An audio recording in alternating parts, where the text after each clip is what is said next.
revenir sur ses pas, venir à l'école. Puis plus le chantier va se déplacer vers Saint-Jean, à un moment donné, on va avoir fini jusqu'à l'église, mais les enfants qui demeurent au bord, il va falloir qu'ils soient pris par l'autobus, prennent le chemin de contournement, puis reviennent sur leur pas.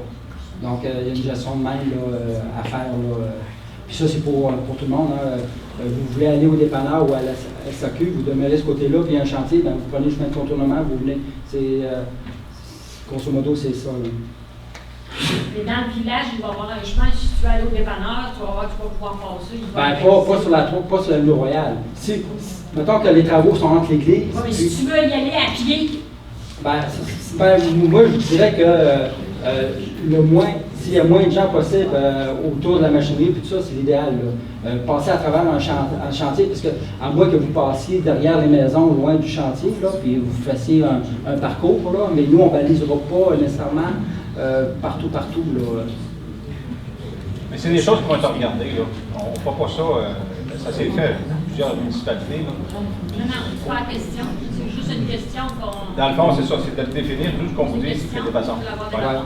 Mais à proximité de l'école, c'est sûr qu'on peut privilégier de passer par l'église puis s'en venir. L'autre côté, là, je ne sais pas, il faudrait jouer. Il y a peut-être une clôture qui empêche de passer pour voir à chaque endroit également. Mais le but, c'est de sécuriser le chantier pour tout le monde, autant les travailleurs que les résidents. Alors, d'accord, merci. Merci beaucoup. Question suivante, Mme Leclerc. Oui, j'aimerais savoir comment ça se fait qu'à 1 an du début du chantier, on est encore dans une fourchette de prix du 5 au double de 10 à 20 millions. Comment ça se fait que c'est pas plus précis que ça, on parle du 5 au double? En fait, c'est pas le... M. Fournier, M. Tremblay va répondre. OK. Oui, bonjour. Philippe Tremblay, chef service des projets à la ministère des Transports de la région de la Capitale-Nationale. Simplement, mentionner, ça c'est une question, vous avez peut-être remarqué lorsqu'on a fait nos annonces de programmation, nos annonces de travaux. Maintenant, le gouvernement, depuis peut-être environ 2-3 ans, donne plus des montants précis au public. Vous savez, il y a peut-être, on ne se connaît pas, peut-être des gens qui sont entrepreneurs, qui sont appelés à soumissionner dans le cadre d'un projet. Il ne faut pas arriver, si on vous disait vraiment le prix de notre estimation, parce qu'on le connaît, notre prix, soit dit en passant, si on vous donnait de façon précise, on vient peut-être jouer contre le jeu des soumissions. Donc, le ministère, dans un souci d'éviter les possibilités de permettre favoriser le jeu des soumissions, on a mieux donner des fourchettes de prix. Vous l'avez remarqué, quand on annonce des projets de programmation, c'est un peu la même chose, on donne des tranches. Dans le cas des projets de l'ordre de grandeur de celui-ci, la tranche spécifique, c'est 10 à 20 millions. Alors, ce n'est pas de mauvaise foi, c'est pas parce qu'on ne connaît pas le projet, on le connaît à la pièce près, on est capable d'aller très loin des plans 90%, mais on peut faire. Pour compléter un petit peu, on a parlé de coût projet et non pas nécessairement de coût travaux. Parce que dans le coût projet de 10 à 20 millions, il y a le coût des honoraires professionnels, il y a le coût des déplacements de services publics, il y a le coût travaux, et ici une petite part de coût, là, on a parlé des servitudes, c'est les terrains privés. Donc ça c'est une partie minime, là, mais il y a 4 volets dans le coût projet qui fait de 10 à 20 millions. Merci. Est-ce qu'il y a d'autres questions d'ordre général? Madame Delisle, ensuite. Je vais revenir à la question des pompes. On m'a dit qu'à Saint-Jean, la municipalité avait assumé une partie des coûts, je pense, pour l'achat du matériel, pas l'installation. Est-ce que la municipalité a prévu une réserve dans le budget pour la même chose?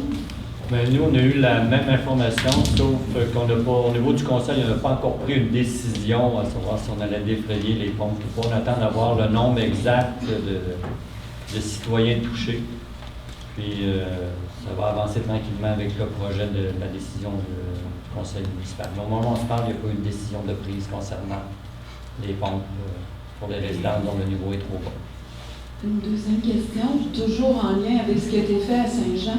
On disait aussi que quand les gens ont des problèmes avec les puits, on espère pas en avoir, mais ça peut arriver, la municipalité prenait en charge les travaux, les contacts, etc. Ce qui ne semble pas être le cas, d'après ce que j'ai vu tantôt, où on disait que le citoyen devrait prendre en charge. Oui, il serait remboursé éventuellement, mais il y a quand même une nuance importante. Bien, la nuance, c'est la façon de procéder du ministère des Transports, si je ne me trompe, M. Lessard. justement de laisser le propriétaire de choisir sa solution, de faire les travaux, puis par la suite, le ministère des Transports et la municipalité vont défrayer le coût. C'est la façon de procéder du ministère des Transports. Si les travaux sont la cause du prix. Mais pourquoi on dit qu'à Saint-Jean, ça s'est passé autrement? C'était aussi le ministère? Ben, moi, j'étais à Saint-Jean également, puis je me souviens pas. Ben, c'est-à-dire que je me souviens c'est pas qu'il y a eu vraiment des puits qui ont été affectés à Saint-Jean. Ben, je pense qu'il y a, je Je connais sais pas pas. le nom, mais il y en a. J'ai fait Saint-François il y a 2-3 ans, on a eu un, là, mais je me souviens plus. Mais ce qu'on disait, dans le fond, c'est plutôt d'obliger le citoyen à faire lui-même les démarches, à contacter l'entrepreneur, etc. C'est la municipalité qui assumait ça. Parce que là, ce que vous dites, c'est que le citoyen va devoir payer, puis ensuite se faire rembourser. C'est ce qui est fait. Mais ça, c'était une méthode là, qui était faite sur la rive sud. Oui, c'est ce qu'on a utilisé comme méthode du côté de la rive sud. Là, comme je vous dis, moi je n'étais pas à Saint-Jean, je ne peux pas vous dire ce qui a été fait, ce qui n'a pas été fait, mais c'est toujours difficile de faire des travaux chez les terrains privés. Je suis sûr de terrain privé. Ben, avec la collaboration du citoyen. Ou en tout cas, je ne peux pas vous dire que ça marche mal, mais ce que j'ai vu, moi, c'était comme ça. Les citoyens réglaient le dossier de réclamation. Donc, on peut peut-être relancer la réflexion du côté de l'atmosphère. Bon, on va tenir compte de votre commentaire, on va regarder ça, on va en discuter. On n'est pas fermé, là, mais c'est sûr qu'on privilégie cette solution-là. Merci. Il y a une question, Mme Fizette. Pour les servitudes, les terrains où les tuyaux vont passer pour les eaux de la rue, je veux savoir comment ça va fonctionner, si les gens vont être dédommagés, puis dans quel état on va retrouver nos terrains après. OK. Bon. Pour les servitudes, vous venez de dire c'est l'eau de la rue, mais je vais vous dire essentiellement, là, c'est l'eau qui arrive. Monsieur le maire. Oui. Parce que, moi, oui, ça me fait plaisir. Parce que, essentiellement, là, l'eau, présentement, là, sur les terrains, là, il y a déjà des fossés ouverts ou des conduites qui sont quasiment là, au niveau du terrain. On voit même des bosses, là, on voit le tuyau, puis le terrain est bombé par-dessus. Essentiellement, c'est l'eau qui arrive des terrains agricoles en haut. L'eau qui arrive sur... oui, il y a l'eau de la route, mais c'est une goutte dans le fleuve, parce qu'il y a pas mal d'eau qui arrive d'en haut. Donc, la surface, si on prend le bassin versant, donc tout ce qui est couvert par une servitude, ce qui arrive sur l'asphalte, puis qui s'en va dans la conduite, qui s'en va au fleuve, c'est pas grand-chose par rapport à tout ce qui arrive en haut par les différents cours d'eau. Ceci étant dit, pour répondre à votre question, nous, on a prévu des largeurs de servitude là, qui passent sur les terrains. Nous, ce qu'on veut faire, on veut faire des travaux parce que on veut s'assurer que la conduite est au bon endroit. Puis lorsque les travaux vont être terminés, le ministère, moi je vais envoyer ma collègue à Panthère Géomètre venir faire les relevés de la servitude. Après ça, on va faire un plan d'acquisition pour ces servitudes-là. Et puis, une fois que ce plan-là va être fait, j'ai un autre collègue qui est évaluateur en activité immobilière qui va venir rencontrer chacun des propriétaires concernés. Et puis, oui, il va y avoir des dédommagements pour les servitudes. On sait que dans les servitudes, on risque de rencontrer des arbres. Il y a aussi des dédommagements. Je n'irai pas plus dans les détails parce que ce n'est pas mon domaine. Moi, je suis ingénieur, mais je peux vous dire que les arbres, souvent aussi, il y a une certaine compensation pour la valeur des arbres. Parce que souvent, les servitudes sont peu profondes. Nous, ce qu'on fait, c'est qu'en refaisant le drainage, on les fait aux normes d'aujourd'hui. On baisse les conduites, donc ça fait des tranchées plus larges. Donc, on met ça aux normes, on s'en va au fleuve. Certains ont des murs. Oui. Donc, on va poser les murs, on va les refaire. Pour répondre à votre deuxième ou troisième sous-question, est-ce qu'on remet les terrains à l'état où ils sont? Oui, madame, on ne partira pas. Permettez-moi l'expression en cochon, on va laisser ça. Merci. Une autre question? Excusez, le chemin Port-Tournement, est-ce qu'il est sens unique ou double sens? Il est sens unique de 8 mètres de large. 8 mètres de large. OK, c'est les accès pour monter qui est à sens unique? Il y a un endroit où, je vais vous dire exactement où sont les voies d'accès. Il y en a une que c'est la Côte-Leclerc. La Côte-Leclerc, c'est une voie à sens unique, donc ça va être du trafic alternatif. Il y en a une seconde qui va être faite sur les terrains de la ferme Thérèse Pouliot ou Germain Pouliot. Elle, à ce moment-là, elle devrait être à double circulation. On va faire une nouvelle côte là, dans le terrain vacant qui se rend jusqu'au chemin royal entre Mme Gaétane Chabot et M. Benoît Pouliot. L'autre accès est près de la station-service, le centre d'art. Ça aussi, ça va être en alternance. Et la limite Est, ça se passe sur le terrain de M. Maurice Lachance. Ça aussi, ça va être en alternance. Avec des lumières, possiblement avec des lumières. Le jour, je vais exiger des signaleurs. Parce que des lumières, c'est pas intelligent. Pourquoi? C'est fixe. Fait que le matin, le monde, là, il sort de l'île. Fait que si on a des feux fixes, ben lui, il sait pas que c'est le matin, puis il faut que le monde sorte. Fait qu'un signaleur, c'est plus intelligent. Il fait passer le monde dans une direction. Le soir, c'est la même chose, quand le monde rentre sur l'île, ben on veut qu'il puisse passer. On est un petit peu dans le maintien de la circulation. Évidemment, à l'entrée de l'île, au kiosque touristique, on va mettre un panneau pour essayer de diriger le plus de monde vers Saint-Pierre, Sainte-Famille. Puis ceux qui connaissent le coin, ben, ils peuvent prendre la rue du Mitan, puis s'en aller à Saint-Jean. Donc, les gens de Saint-Jean, Saint-François, là, on va essayer de les faire passer par Saint-Pierre et Sainte-Famille. C'est sûr qu'on n'attendra pas tout le monde, là, mais probablement que la personne qui va manquer de panneau la première journée, il va le voir la deuxième journée. Merci, M. Lessard. Une question de Normand Gagnon du journal Autour de l'île. Bonjour. Vous nous dites que le projet, ce sera entre 10 et 20 millions. On a compris pourquoi c'était pas davantage précis. Mais à ma connaissance, lors de la présentation d'un projet de cette nature-là, il y a aussi des évaluations qui sont faites du coût pour les citoyens en temps normal.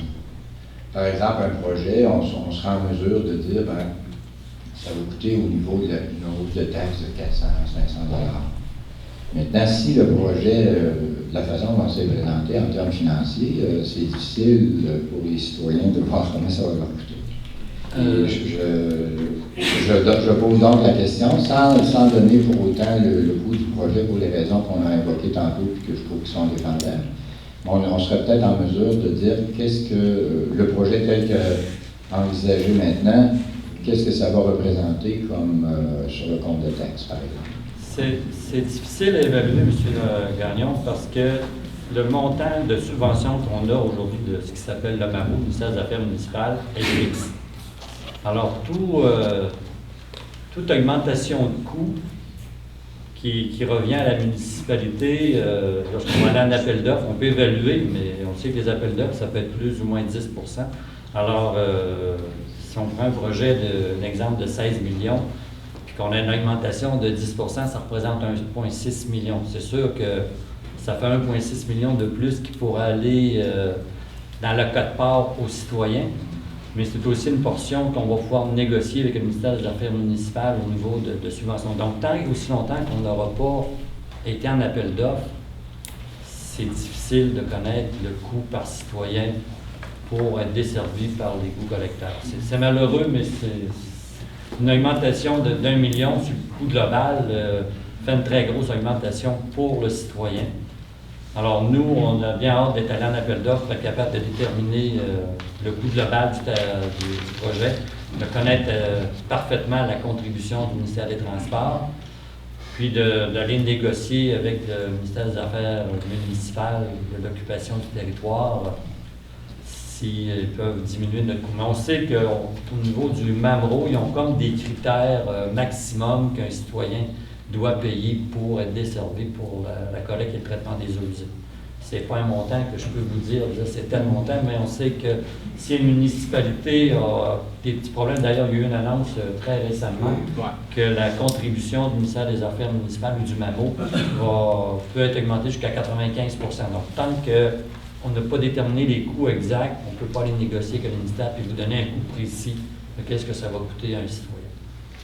C'est vague, mais c'est quand même le tableau devant lequel on est aujourd'hui. Ce que je peux dire là, pour le bénéfice des citoyens, c'est que le ministère des Transports, là, sans mettre ma tête sur le bio, là, le partage des coûts pour le ministère des Transports, c'est peut-être autour de 35 à 40 %.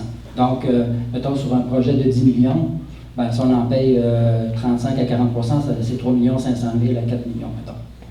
Donc, pour la municipalité, il reste mettons 4 millions, là, il en reste 6 millions pour la municipalité. La municipalité, là-dessus, a une aide financière d'un certain pourcentage qui n'est pas connu, donc la balance, c'est la municipalité. Quand on a eu notre premier projet avec les affaires municipales et avec la firme d'ingénieur qui a préparé le projet avant qu'on aille en appel d'offres de nos professionnels, il travaillait avec un pourcentage de 85 % du résiduel après la subvention du ministère des Transports du Québec. Mais on n'a pas de coût précis pour pouvoir dire combien ça va coûter à une résidence, ça, malheureusement. En fait, juste pour ce que M. le maire dit, juste pour vous rappeler qu'actuellement, on est à l'étape d'établir les coûts admissibles pour chacun des programmes. On a soumis des chiffres au ministère des Transports, ils doivent réviser ce qu'on a fait pour s'assurer que ce qu'on leur a attribué jusqu'à maintenant, ça rentre bien ils sont d'accord avec ça. Et il faut faire le même exercice avec les affaires municipales. Et par surcroît, il y a deux programmes. Il y a le PQM et la taxe sur l'essence, qui viendraient aider normalement. Je n'ai pas vraiment une connaissance des discussions que vous avez eues. Mais il faut que ces ficelles-là soient attachées avant qu'on puisse vous présenter un chiffre d'une part. Mais le nerf de la guerre, comme M. le maire l'a dit, c'est qu'il y a trop de fluctuations actuellement. Il parle d'augmentation, c'est là où j'entends diminution. Moi, c'est que ce temps-ci, l'industrie tourne au ralenti, les prix sont bons. Bon. Qu'est-ce que ça va dire à la fin d'année, je ne sais pas. Mais tout ça pour dire que vous informer d'un chiffre alors qu'il risque de bouger, je ne suis pas sûr qu'on pourra en servir. Donc, on attend de plus en plus, dans tous les derniers projets que j'ai faits, on attend l'ouverture des soumissions. Il y a un calcul qui se fait basé aussi sur une répartition une taxation, une méthode de taxation qu'il faut qu'il soit regardé de la part du Conseil. Fait que ça fait beaucoup de ficelles attachées avant de vous arriver avec un chiffre. Merci, messieurs. On va passer à la question de M. Stéphane.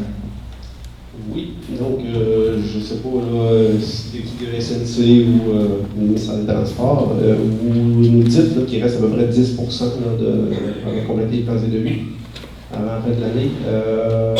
On avait à mettre un chiffre là, sur mai 2016 pour le début des travaux. Parce que là, on se faisait dire là, que c'était à la fin de l'été. C'est sûr qu'il y a des incontournables, ça change un petit peu, là, mais c'est quoi la probabilité là, ça va changer encore. Que ça ne change pas? Ça change encore. Que ça commence en mai 2016. Okay. Et qu'est-ce qui reste dans le 10 qui pourrait faire en sorte que la job ne commencerait pas au mois de mai? Juste pour vous dire, il y a une bonne période là, qui est en avant de nous autres pour ça. On parle de sortir en appel d'offres à la fin de l'année, mais il reste des étapes administratives. Il reste de la cuisine, comme je le mentionnais tantôt, au niveau de préparation, mais il reste des étapes administratives à franchir, mais il nous reste quand même plusieurs mois, parce qu'en appel d'offres, pour ça, on va parler d'une couple de mois peut-être. Nous, je pense qu'on est sécuritaire là-dessus. Il reste tout l'hiver aussi, là, pour l'appel d'offres. La stratégie, en fait, puis je ne sais pas si... la stratégie, c'est sûr que ce qu'on a observé, c'est que quand ça arrive en fin d'année ou encore pendant l'hiver, les carnets de commandes des entrepreneurs restent à garder. Donc, sont plus agressifs, je dirais, sont plus intéressés à pogner les jobs. C'est là qu'on obtient les meilleurs prix. Merci au ministère des Transports. Il y a aussi il y a des incontournables là, pour l'éviter des travaux. Bon, le premier, c'est le déplacement des services publics. Bon, ils sont en cours. Fait que cette année, ça va être terminé. Ensuite, il y a aussi il faut aller au ministère de l'Environnement pour aller chercher un certificat d'autorisation pour la gestion des eaux pluviales et aussi la conduite sanitaire. Donc, la SNC de Lavalin, M. Fournier avec son équipe sont en démarche pour ça. Donc, tant qu'on n'a pas le certificat d'autorisation du ministère de l'Environnement, on ne peut pas commencer les travaux. Il y a un troisième élément, l'entente. La deuxième entente là, qui est à faire, qui est en préparation, mais ça aussi, il faut que ça soit signé. Donc, ça chemine, on va la faire cheminer. On a eu les prix récemment, l'estimation récemment, la semaine passée. J'ai pris le temps de la regarder encore. Donc là, il faut l'analyser, il faut faire se parler. Après ça, on va l'introduire dans notre entente avec la municipalité. On va la faire cheminer aux autorités du ministère des Transports. On va redescendre, on va l'envoyer à la municipalité. La municipalité la signe. Le ministère va signer. À ce moment-là, on va le déléguer. Là, on va avoir un protocole d'entente signé par les deux parties. Donc, tant que ces petites choses-là ne sont pas faites, puis souvent, on n'a pas nécessairement le contrôle des échéanciers. Là, on est chanceux, les déplacements sont commencés. Mais si on avait voulu faire des travaux cette année, là, les déplacements sont même en retard si on avait voulu faire des travaux cette année. Fait que, on ne peut pas commencer parce qu'ils auraient été dans les gens. Le ministère de l'Environnement, ben, c'est toujours c'est une boîte de surprise des fois. Là, tout dépendant de l'analyse, comment ils posent des questions. Bref, pour répondre aux questions. Et, quand ils nous lancent une question, le chronomètre arrête. Puisque nous, en principe, 75 jours pour nous délivrer, 75 jours calendrier, je crois, pour nous délivrer le CA. Ben, la journée qu'ils posent une question, le compteur arrête. Si on prend 2 semaines pour répondre, ben, le compteur repart dans 2 semaines. Donc, c'est toutes des petites choses là, qu'on n'a aucun contrôle. Donc, on espère commencer le plus tôt possible, mais ce sont des choses des contraintes qu'il faut tenir compte dans notre planification. Merci, M. Lessard. Une question de M. Godbout. En ce qui concerne les arbres, je présume qu'on va faire le maximum pour les maintenir, hein, pour les conserver. Maintenant, qui décide du sort des arbres et si on doit s'en départir, de quelle façon ça va fonctionner? Et y aura-t-il un programme de remplacement? OK. Merci. La valeur, comme on a dit dans la présentation, j'ai une collègue qui est architecte paysagiste. On a embauché une firme qui s'appelle Ecogénie et qui ont, avec le projet qu'on a, ils ont passé tout le 2,5 km là, de 200 mètres à l'ouest de la rue de la Chalouperie jusqu'à 1,5 km d'ici à peu près. Là. Donc, oui, il y a des arbres. Il y a des arbres qui sont déjà dans l'emprise du ministère. En faisant les travaux, les excavations, il y a des arbres. On a écrit tantôt, la plupart des arbres sont protégés et à conserver. C'est vrai, mais sous-entendu, dans 2 lignes, là, il y en a qui sont à abattre là, pour pouvoir faire la route. C'est une préoccupation que l'on a. On voit que ça fait partie du charme de notre municipalité, mais incontournablement, on doit en abattre. Donc, il y a des arbres qui ont été déjà ciblés. C'est préliminaire parce qu'on va le raffiner. Là. Il y a des arbres qui ont déjà été ciblés à abattre. Il y a d'autres qui sont ciblés à protéger. Puis il y en a d'autres, il n'y a aucun danger.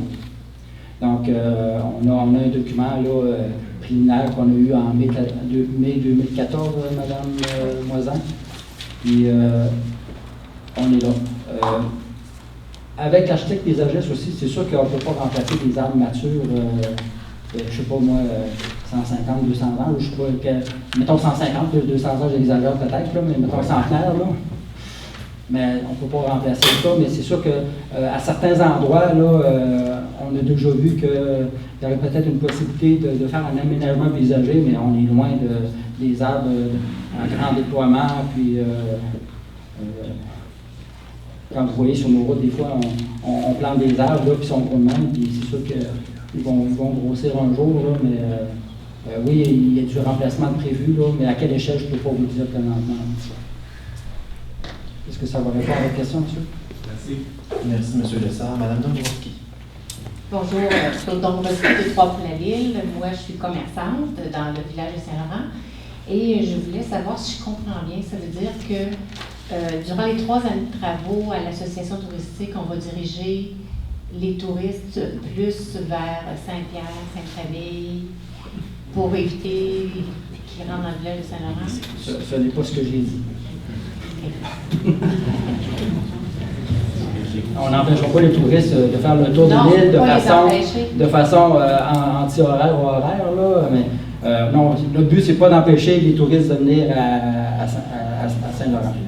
Nous ce qu'on veut, c'est surtout le local, dire, bon, ben, les gens qui demeurent à Saint-Jean, là, mettons le début de Saint-Jean, là, à la limite des deux municipalités, ben, c'est tentant de passer par Saint-Laurent. Mais si ces gens-là, au lieu de passer par le chantier puis le chemin de contournement où ça demeure un chemin de contournement à 30 km/h, puis l'impatience des gens, s'ils passent par Saint-Jean, puis ils prennent la rue du Mitan, puis ils reviennent sur leur pas, ils vont peut-être rouler plus longtemps, mais au moins ils ne seront pas arrêtés, puis dans la poussière, puis à travers les camions, etc. Pour les touristes, là, nous là, c'est vraiment, vous le voyez des fois sur les autoroutes, on appelle ça un itinéraire facultatif. Facultatif, vous prenez la chance de passer dans le chantier, vous prenez le chemin facultatif. C'est un peu ça, on n'écrira pas itinéraire facultatif. Mon collègue, Jean-Collègue, qui est habitué en gestion en signalisation routière, les panneaux verts qu'on voit, fait que c'est lui qui le fait. Peut-être qu'il va marquer Saint-Jean-Saint-Laurent vers la droite. Là. Mais ça va être un panneau orange. Mais ce que je comprends bien quand même, durant 3 ans, les gens vont utiliser des voies de contournement. Ce ne sera pas le même accès pour les touristes, pour les accès pour les boutiques. C'est sûr, mettons, les gens veulent venir, un touriste veut venir au quai ou au chantier maritime. Oui. Donc, si on a des travaux à l'ouest du chantier maritime, là, dans le 200 premiers mètres, il ne pourra pas passer, il va falloir qu'ils prennent le chemin de contournement, qu'ils reviennent sur ses pas et qu'ils y aillent. On va prévoir aussi pour les commerces et les sites de même des panneaux. On va demander à l'entrepreneur de nous mettre des panneaux pour dire, bon, mettons, dépanneur SAQ, chantier maritime, passer le chemin de contournement, rendu quand il faut croiser la route 368, un autre panneau qui va les ramener. Okay. On va les prendre, l'expression, on va les prendre par la main. Mais pour les mener à bon bord. Ça va pour la SAQ, le dépanneur? Non, mais puisque... Pas parce que c'est celui qui fréquente le plus souvent.